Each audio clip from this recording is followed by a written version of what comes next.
इन दंगाइयों का उपचार ही डंडा है। अरे लातों के भूत बातों से कहां मानने वाले हैं।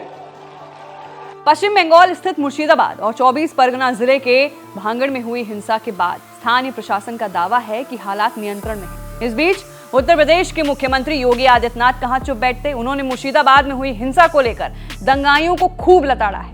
कह दिया है कि लातों के भूत बातों से नहीं मानेंगे, दंगाई डंडे से ही मानेंगे। बंगाल जल रहा है, वहां की मुख्यमंत्री एकदम चुप हैं।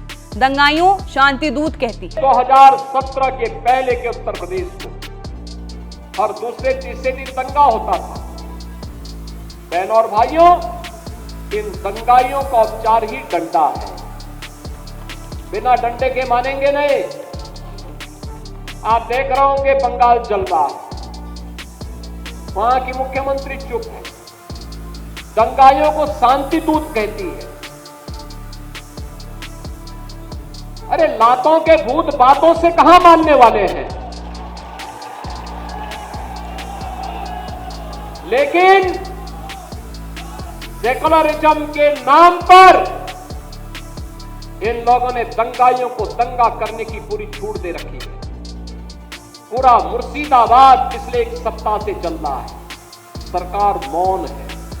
बहनों और भाइयों, इस प्रकार की अराजकता पे लगाम लगनी चाहिए और मैं धन्यवाद दूंगा इस बात के लिए वहां की माननीय न्यायालय को, जिन्होंने वहां पर केंद्रीय बलों की तैनाती करके वहां के अल्पसंख्यक हिंदुओं की सुरक्षा की व्यवस्था करने के लिए कदम उठाया है और आज केंद्रीय बल वहां पर तैनात है। आपने वहां की पीड़ा सुनी होगी। सीएम ने कहा कि जिसे बांग्लादेश पसंद हो वो बांग्लादेश जाए। बंगाल हिंसा पर कांग्रेस समाजवादी पार्टी बिल्कुल खामोश है।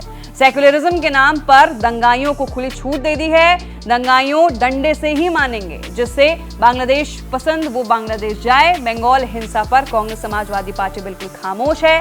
सीएम ने यह भी कहा कि पिछले एक हफ्ते से मुर्शिदाबाद जल रहा है, सरकार बिल्कुल मौन है। इस प्रकार की अराजकता पर लगाम लगनी चाहिए। वहीं हरदोई में सीएम 650 करोड़ रुपए की लागत से 729 विकास परियोजनाओं के लोकार्पण और शिलान्यास समारोह में भी शामिल हुए। उसी दौरान योगी ने ममता बनर्जी को खूब लताड़ा। अब सवाल है कि बंगाल में आखिर हुआ क्या, जिसको लेकर सीएम योगी आदित्यनाथ खूब लाल हो गए। वहीं मुर्शिदाबाद जिले में वक्फ संशोधन अधिनियम के खिलाफ विरोध प्रदर्शन के दौरान हुई हिंसा और बर्बादी का मंजर सड़कों पर जले हुए वाहनों, लूटे गए शॉपिंग मॉल और फार्मेसी में तोड़फोड़ के रूप में देखने को मिला। मुर्शिदाबाद में रविवार को सड़क सुनसान रही, दुकानें बंद रहीं और लोग घरों के अंदर ही रहे। सैकड़ों की संख्या में लोग नदी पार कर मालदा जिले में गए और वहां शरण ली। इस आशय की जानकारी अधिकारियों ने दी है। तो फिलहाल के लिए अब बंगाल में हुई हिंसा को लेकर सीएम योगी आदित्यनाथ ने भी अपनी प्रतिक्रिया दे दी है और ममता सरकार को खूब लताड़ा है। फिलहाल आपकी क्या राय है, आप इसको कैसे देखते हैं, नीचे दिए गए कमेंट सेक्शन में अपनी राय जरूर रखिए। मैं थी आपके साथ वंशिका सिंह और आप देख रहे हैं एबीपी लाइव।